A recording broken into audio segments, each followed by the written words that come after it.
To the big money boys, the electric utility business looked like a sure thing. It had that one big golden word attached to it. Just like that popular Parker Brothers game board, that word was monopoly. You could control the generation and the distribution and charge what the traffic would bear. Serve what was the most profitable and forget the rest. Now, to make the whole thing come off, what you did was you formed a holding company. A company that owned companies that owned companies, and pretty soon nobody would know who owned what except the big money boys, and they came that close to controlling the whole electric utility industry. And that's just what was happening until rural America started hollering loud enough for the boys down at the state legislature to hear. And pretty soon the fellas down in Washington, D.C. began to listen. Yep, old FDR made the subject part of his presidential campaign. And by the Supreme Court had some words to say about that matter, too.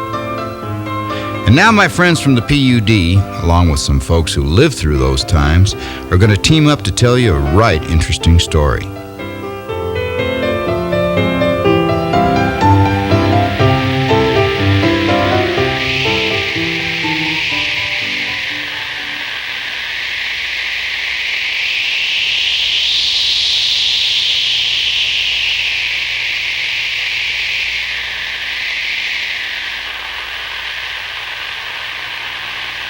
Some of the voices from Lights on One remembering early Chelan County electric power.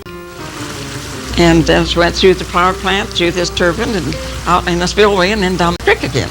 And the water that came through that plant and out in that spillway, well, you wanted to watch your step. If you ever got caught in it, you were gone. Most everything was just lights. And the rates were 25 cents per light per month. 25 cents for each bulb. Of course, everybody just had one light hanging on a drop cord in the middle of the room. And there was an old saying around Wenatchee that when the Comptons watered their cows, the electricity in Wenatchee went off. Well, it's a fairly modern little plant. They had a voltage regulator and they had standard governor and belt-driven exciter. A little bit crude, but it worked. You know, to walk into a plant like that and take charge of it when you didn't know a damn thing about it. That's been my life. 9 o'clock at night, the man that operated the plant would go home, or he lived down there, but he shut the plant down. On a weekend, when they would have a dance or something, they'd want to stay there longer. And so they'd chip in and pay the operator an extra dollar or whatever it was to get him to stay on. It was a very crude beginning, but it was electricity. They were small power plants built in Chelan County starting way back in 1892 and into the early 1900s. The rates were high, the power wasn't all that reliable, but as the man said, it was electricity, and it was electricity that was turning on electric lights, pumping water, and ironing clothes. If you scan the old papers today, you might think everybody had electricity back then, but in fact, the big power lines from the power plants were strung to town to serve city dwellers. The lines ran right by the farm families who were stuck in time, a time they were ready to leave behind. It was pretty bleak. It wouldn't have been so bad if everybody was without electricity, but the people in town had electricity. But we didn't, because we were out. And, well, we didn't have refrigeration. We didn't have hot water. Oh, we had a bath on Saturday night and sat in the dark. Well, we went to bed at 8 o'clock. You didn't use much hot water in those days, I'll tell you. Or water of any kind, especially in the wintertime, because you had to haul water on a sled about a half a mile from a creek. So a family of 5 would get by on probably not more than 20 gallons a week. We had kerosene lamps, and we did have a gasoline lamp with a couple of mantles, and that was our primarily source of light. Everything was done by hand. When you pumped water for a bunch of cows and horses, you did it by hand. The problem was there was no profit to be made in serving the rural electric customer. The private investor-owned electric companies like those serving Chelan County and most of the nation at the time made it pretty darn tough for country dwellers to get electricity. If you wanted electricity, this is what you have to do, Mr. Farmer. That was the way the private power company would face him. And you can pay us and we'll install the lines, or you can go out and cut the poles and put them up yourself and string the lines and so forth. But once those lines are in place, you're not in the power business. We are the power company. Therefore, you will deed those lines to us in order to get your service. And those lines then become our property. And the right-of-way across your farmland, if you've come across farmland, become our right-of-way. The Puget lines just went so far. So out in the rural areas, there was no electricity.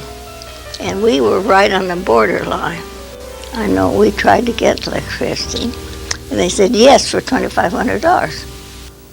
$2,500 was a lot of money at a time when you could buy a brand new Ford sedan for $495, complete with starter, windshield wiper, mirror, and gas gauge.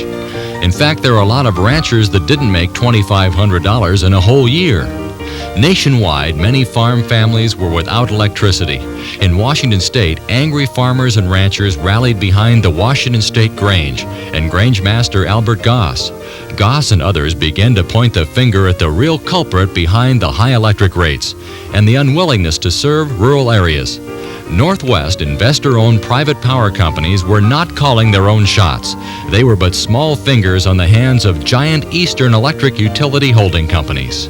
Here in the Pacific Northwest, all of our private power companies operated on a monopoly basis, were wholly owned subsidiaries of these Eastern public utility holding companies. Led by financial giants like J.P. Morgan, Stone & Webster, and Samuel Insull, the holding companies controlled over a dozen private utilities, including Washington Water Power Company and Puget Sound Power and Light Company, the utilities then serving Chelan County. The operating company and or the holding company simply looks at the rural area, and their decision as to whether it is reasonable or not to put in a power line has to do with one question: density. And in eastern Washington, you have farms that are 1, 2, 3 people to the mile, something like that. Very sparse. The holding company's greed was well documented. They borrowed more money to grow larger by buying small utilities and demanded more and more profit from the companies down the line. We had been pretty well exploited by Eastern interests. At least I came to feel that way. They were milking it. They really did. They took the cream right off, and kept us right down to a nub. It was the stuff of a real social revolution in this country. That's what was upsetting to the farmer. And my own opinion is that it was the farmer's wife who was right behind him saying, go get me some or go get yourself another wife, because people were dying young. They were dying at 35, 40, 45 years old from the kind of work that they were doing out on the farm. The Washington State Grange continued to expose the holding companies, the power trusts.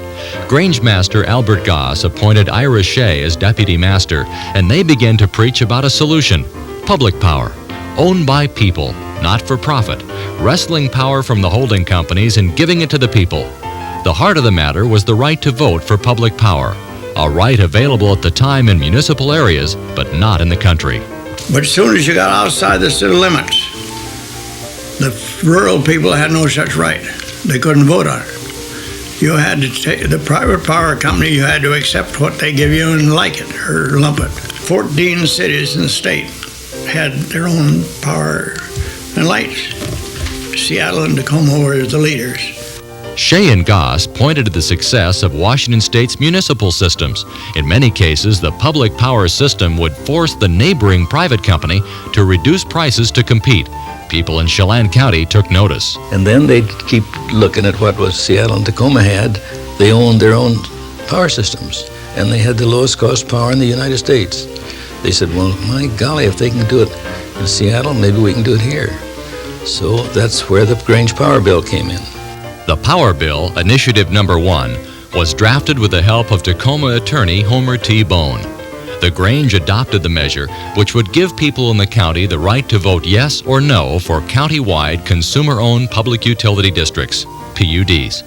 The PUDs, if voted in, would have the right to condemn the facilities of the private company serving the area. The measure was to be voted on by the people of the state in 1930, and the battle was on. Private power companies mounted a huge anti-power bill campaign. Dynamite, they said. You'll pay more taxes, they cried. On the other side, the Grange attacked the Power Trust and the existing lack of the right to vote.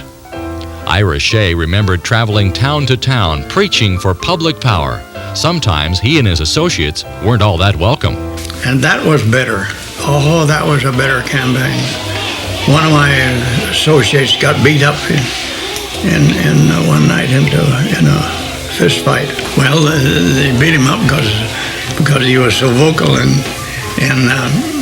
fighting for the PUD. U.S. Senator C.C. Dill stated, "If the Power Trust beats this bill, it will have the country people by the throat so far as electric light and power rates are concerned." He noted that in Tacoma, a resident with an all-electric home paid 1/4 the rate of the customers served by the private utility in Spokane. In the midst of the battle, the Eastern holding companies were leading the country to financial ruin, helping the public power argument. Not only that, a holding company frequently, in almost all cases, would control assets of, say, $1 billion with maybe $3 million, so that they were highly pyramided. And that is not too bad. It tends to maximize the earnings as the thing is growing. But if you hit a downward spiral, it then maximizes the collapse. And of course, that was what happened in 1929. The utility companies were the leading edge of the stock market crash in 29. People in Chelan County and elsewhere in the state became aware of the holding companies' greed and their part in leading the country into the Depression. They had sold a tremendous amount of stock here in the late 20s. They sold preferred stock, and it immediately didn't pay any dividends, and it went down to $5 on the 100. It sold for $100 par. And a lot of people lost their shirts on it. A lot of people lost their orchards, so forth, because they'd bought that stock. Prior to the election, the Wenatchee Chamber of Commerce urged a no vote for public power, and the Wenatchee Daily World editorialized against the power bill. Publisher Rufus Woods pointed to the achievements of private power in the Wenatchee area. But you got to remember that in 1929 and 30 and 31, Puget Power was building Rock Island Dam. And the Wenatchee World was very instrumental, along with the Chamber of Commerce, in helping Puget develop that site at Rock Island. And you got to remember that 1930 was in the middle of construction. There was a depression on. There were several thousand men at work here, thanks to Puget Power. There were other items in the paper on the days prior to the 1930 election, like Amos and Andy at the Vitaphone in their first talking motion picture, and 2 trouser suits at Mills Brothers for $35. But the power bill fight was dominant in nearly every issue. On Election Day, city dwellers lined up to vote no. They had electricity and didn't want to lose it. The country dwellers without electricity voted yes in large numbers. In Chelan County, the measure passed by 500 votes, a narrow margin, and a close statewide vote passed the measure 152,000 to 130,000. You might have expected that a lot of counties in short order would form a PUD. Surprisingly, though, Albert Goss, Grange leader, admitted after the bill passed he really did not expect to see many districts formed. He was 100% for the right to vote. And he thought by giving us the right to vote, we'd force the power companies to give us a better deal. The thought was the power bill would force the private companies to improve service and lower rates, with the constant threat of the voters forming a public utility district. In some cases, rates did go down, but the private companies focused most of their efforts to improve rates and service in the cities and populated areas, where they were competing head-to-head with neighboring municipal systems. Farm families continued to struggle without electricity. The country was gripped by the Great Depression. The situation in Chelan County was just like the rest of the country. Jobs were precious and few. There was very little money around, and of course prices kept going down and wages went down. Fruit workers were working for as low as 15 cents an hour in the orchards. I worked for that. 15 cents an hour wasn't much, especially considering gas prices had just increased 2 cents to 17.5 cents a gallon for ethyl. Life was tough, and power rates and connection costs did not improve much in rural areas. The holding companies still had a hold. Rural America was looking for something or someone to rally behind. Enter presidential candidate Franklin D. Roosevelt. In an historic speech in Portland, Roosevelt condemned the actions of the holding companies and made the public a promise. The natural hydroelectric power resources belonging to the people of the United States or the several states shall remain forever in their possession.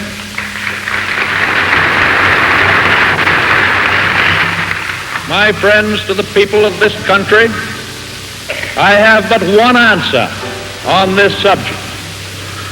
Judge me by the enemies I have made. Yes, judge me by the selfish purposes of those utility leaders who have talked of radicalism while they were selling watered stock to the people and using our schools to deceive the coming generation. Roosevelt defended the right of public ownership of electric systems and promised federal hydroelectric development on the